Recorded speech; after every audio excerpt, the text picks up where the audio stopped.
Hi everyone, in this video I'm going to show you how to access the Feed Learning Skills Library.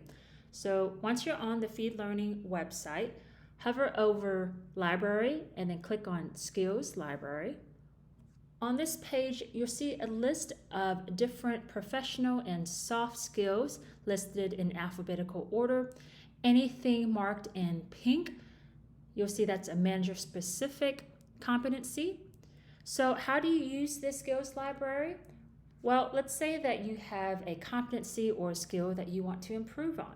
Maybe it's analytical thinking or empathy or even presentation and public speaking skills.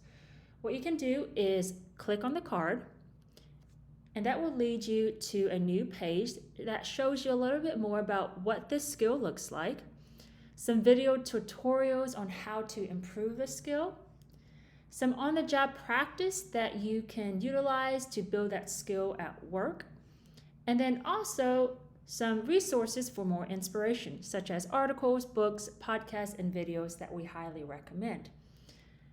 If you have any questions, feel free to reach out to me at Jessie, Jesse, @feedlearning.com.